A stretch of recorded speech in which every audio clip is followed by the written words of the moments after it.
아람 왕이 이스라엘을 학대함으로 여호아스가 여호와께 간구하매 여호와께서 들으셨으니 이는 그들이 학대받음을 보셨으므라. 여호와께서 이에 구원자를 이스라엘에게 주심에 이스라엘 자손이 아람 사람의 손에서 벗어나 점과 같이 자기 장막에 거하였으나. 새벽의 기도자 여러분, 주의 말씀 앞에 엎드려지는 하늘 행복이 충만하기를 소망합니다. 오늘 우리가 읽어갈 말씀은 요나서 3장 1절로부터 10절까지의 말씀으로서 요나의 니느웨를 향한 하나님의 명령의 순종을 통하여 놀랍지만 니느웨의 백성들이 하나님 앞에 회개하는 영광의 장면을 봅니다. 요나서 전체가 풍자를 담고 있기 때문에 여러분이 마치 기다리시는 아버지 비유를 통하여 돌아온 탕자가 누구인지, 아직 돌아오지 않은 탕자가 누구인지를 여러분들이 같이 기억하셔야 됩니다. 둘째 아들은 호랑방탕한 삶을 살았지만 아버지의 은혜를 기억하고 아버지 사랑의 품으로 돌아왔습니다. 거기까지만 읽으면 탕자의 비유가 되지만 이제는 아버지에게 성실하고 충성했던 진실한 모습으로 비춰졌던 맏아들은 아버지 집에 들어오지 않았다는 사실입니다. 누가 탕자입니까? 그 안에 담겨져 있는 이 이중적인 메시지를 여러분들이 함께 기억할 수 있어야 요나서를 이해하게 됩니다. 이 니느웨가 이렇게 단번에 회개하게 된 것에는 단순한 하나님의 그 긍휼의 역사, 그 긍휼의 역사만으로 설명되기 어려운 시대적인 배경도 있습니다. 우리가 열왕기하 13장 5절에 보면 이제 그 하나의 배경을 이해하게 되는데, 여로보암의 아버지가 되는 여호아스 북이스라엘 때 이 아람으로 인하여서 다메섹 지역의 세력 균형이 이스라엘에게 미쳐서 위기를 당했을 때 구원자가 하나님 앞에 하나님이 구원자를 보내셨다는 거예요. 그 구원자가 무엇이었을까? 국제 정세의 상황으로 보면 이제 아수르 제국이었을 거로 보는 거죠. 아수르 제국이 저 북쪽에서 이 아람 지역, 다메섹 지역의 위협의 요소가 됐기 때문에 이 아람이 이스라엘에 내려오지 못했던 거죠. 이 아수르의 아람 점령과 더불어 또 나타난 뒤에 배후에 아라세라는 새로운 제국이 일어나서 아수르와의 전쟁에 뒤통수를 치게 되죠. 이 참상 앞에 아수르는 패전을 하게 되고 그야말로 하나님의 재앙을 뜻하고 있는 전염병과 흉년으로 인한 기근이 드는 참상을 아수르가 경험하게 됩니다. 그런 점에서 보면 이런 국세 정세의 실제로 보면 여호와의 말씀 앞에 이 요나 선지자의 메시지 앞에 하나님께서 가라 하셨던 하나님의 그 말씀의 선포 앞에 하나님 앞에 회개하는 니느웨의 백성의 모습을 추론해 볼 수 있습니다. 역사적인 전례의 실제 사례가 국제정세의 위기 앞에 강성해지는 이런 제국의 꿈을 꾸고 있는 아수르도 예외 없이 이런 신의 심판에 대한 두려움을 가지고 있었는데, 그 결정적인 순간에 하나님께서 요나를 보내셔서 이 니느웨 백성들을 하나님 앞에 돌아서게 한 거지. 그래서 3장의 두 번째로 여호와의 말씀이 임합니다. 이번에는 요나가 1장에 나타난 불순종과 도피가 아닌 하나님의 명령을 따라 하나님 앞에 그 선포를 합니다. 일어나 저 큰 성읍 니느웨로 가서 내가 네게 명한 바를 그들에게 선포하라. 그 하나님의 명을 받도록 드디어 이 요나가 큰 성읍 니느웨로 가게 됩니다. 니느웨로 가서 그 큰 성읍은 사흘 거리에 큰 성읍으로 알려졌지만 요나는 별로 그 백성에 대한 긍휼과 사랑이 없었기 때문에 하나님의 뜻을 바르게 이해하지 못하였기 때문에 하룻길을 가서 선포하고 맙니다. 아주 짧은 양식에 히브리어로 5마디입니다. 니느웨는 멸망할 것이다. 40일 만에. 아직 40일이 남았다는 긴급한 메시지를 선포했는데 놀랍지만 성경에 5절 말씀, 니느웨 사람들이 하나님을 믿고 금식을 선포하고 높고 낮은 자를 막론하고 굵은 베옷을 입은지라.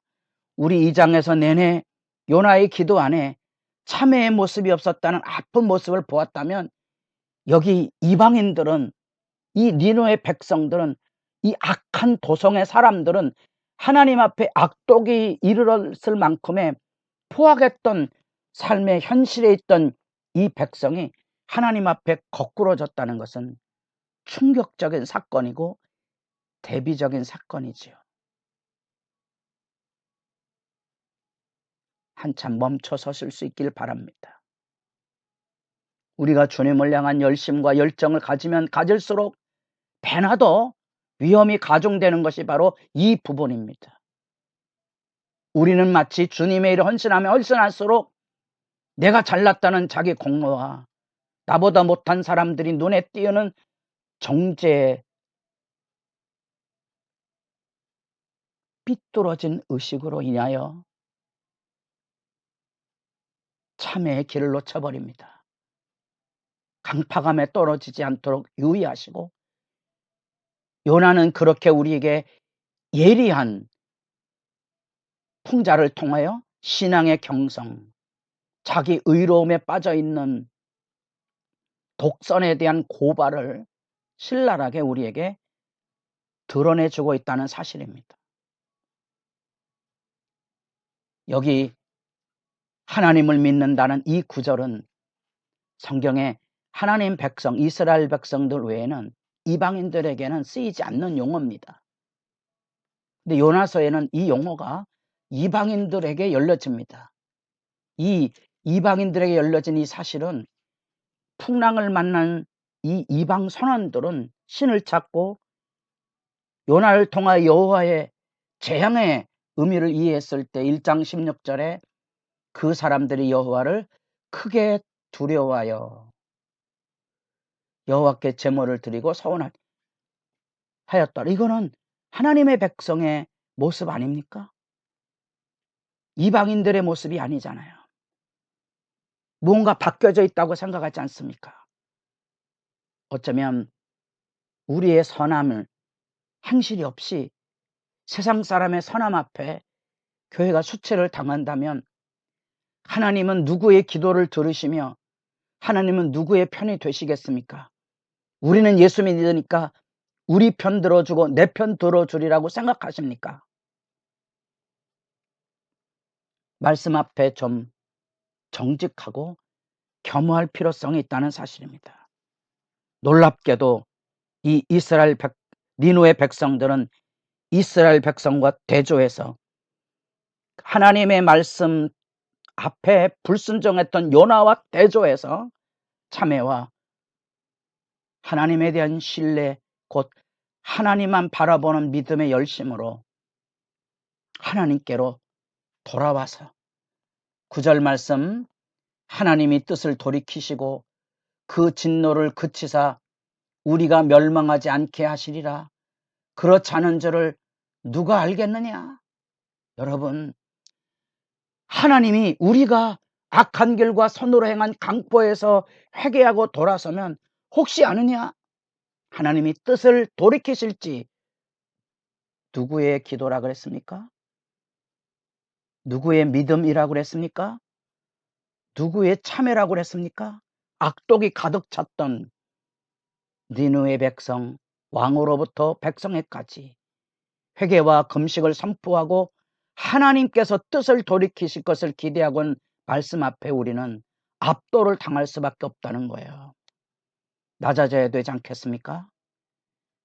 이 말씀은 특별히 출애굽기 32장 14절과 대조해 보면 이 이스라엘 백성은 여러분이 잘 아는 대로 금송아지 숭배의 범죄에 나락에 떨어져서 하나님의 심판이 쏟아질 때 이처럼 하나님 앞에 참회와 회개하지 않았다는 사실과 모세의 중보적 기도로 인하여 하나님이 뜻을 돌이켰다는 사실 앞에 니느웨 백성의 회개는 얼마나 우리에게 스스로 부끄럽게 낮아지게 하는지요. 여러분 말씀 읽어가며 기도하십시오. 여호와의 말씀에 분명히 살아있는 사람들을 움직이고 세상을 바꾸어가는 그 실제 구원과 심판의 메시지를 우리가 얼마나 듣고 있습니까? 우리는 얼마나 그 말씀을 전하고 있습니까? 우리는 그 말씀을 선포하고 있습니까? 그리스도의 복음, 회개하고 주 예수를 믿어라. 믿음 안에 열려지는 회개의 역사와 성령 부음의 역사를 여러분 말씀에 기초해서 기도하고 그 말씀을 선포하고 그 말씀을 증언하십니까? 이방 사람들, 유대인이 보았을 때 원수와 같은 이 존재들이 하나님 앞에 믿음과 회개를 하고 있다는 사실 앞에 마음이 먹먹해지지 않습니까? 여러분, 하나님의 택한 자들은 주의 복음으로 돌아올 겁니다. 하나님은 이렇게 차별 없으신 공일과 사랑을 가지고 비록 심판을 선포하여서도 회개하는 이방 백성들을 품에 안으시는 놀라운 돌이키심이 있습니다. 이제 살펴볼 문제는 바로 거기에 있습니다. 요나는 이 말씀을 경륜을 이해를 못했던 거예요.